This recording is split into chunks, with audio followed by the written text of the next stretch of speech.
Mavis is a diesel engine who works for the quarry company shunting freight cars in their sidings.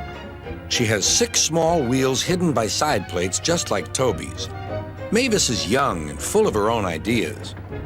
She loves rearranging things too and began putting Toby's cars in different places every day. This made Toby cross. Freight cars, he grumbled, should be where you want them, when you want them. Fiddlesticks, said Mavis and flounced away. At last, Toby lost patience. I can't waste time playing hunt the cars with you. Take them yourself.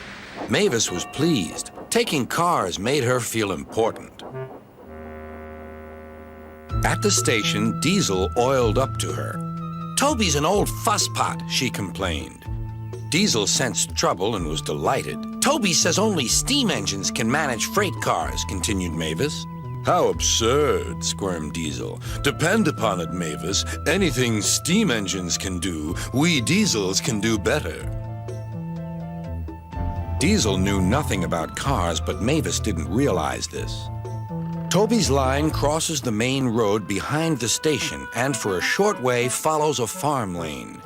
Frosty weather makes the muddy lane rock hard and very slippery.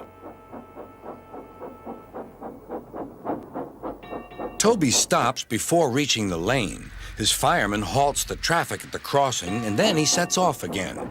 By using the heavy cars to push him along, he has no trouble with the frosty rails in the lane and across the road. It is the only safe thing to do in this kind of weather. Toby warned Mavis and told her just what to do. I can manage, thank you, she replied. I'm not an old fusspot like you. The freight cars were tired of being pushed around by Mavis. It's slippery, they whispered. Let's push her around instead. On, they yelled. Mavis took no notice. Instead, she brought the cars carefully down the lane and stopped at the level crossing. All traffic halted. One in the headlamp for fusspot Toby, chortled Mavis. But Mavis had stopped in the wrong place. Instead of taking Toby's advice, she had given the cars the chance they wanted. Hold back, they cried. Grrr up, ordered Mavis. The cars just laughed and her wheels spun helplessly. Workmen sanded the rails and tried to dig away the frozen mud, but it was no good.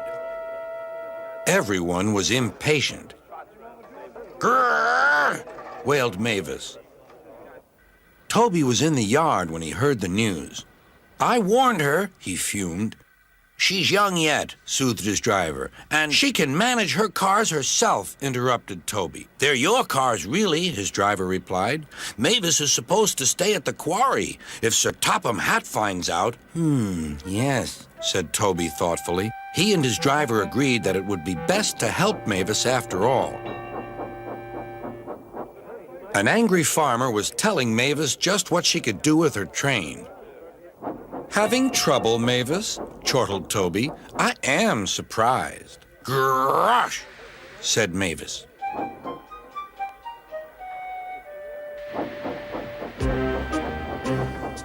With much puffing and wheel slip, Toby pushed Mavis and the freight cars back.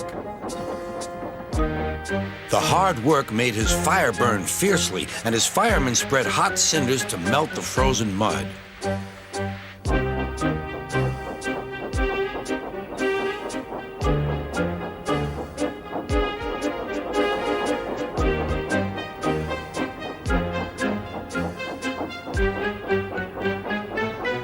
At last, they finished. Goodbye, called Toby. You'll manage now, I expect. Mavis didn't answer. She took the cars to the sheds and scuttled home to the quarry as quickly as she could.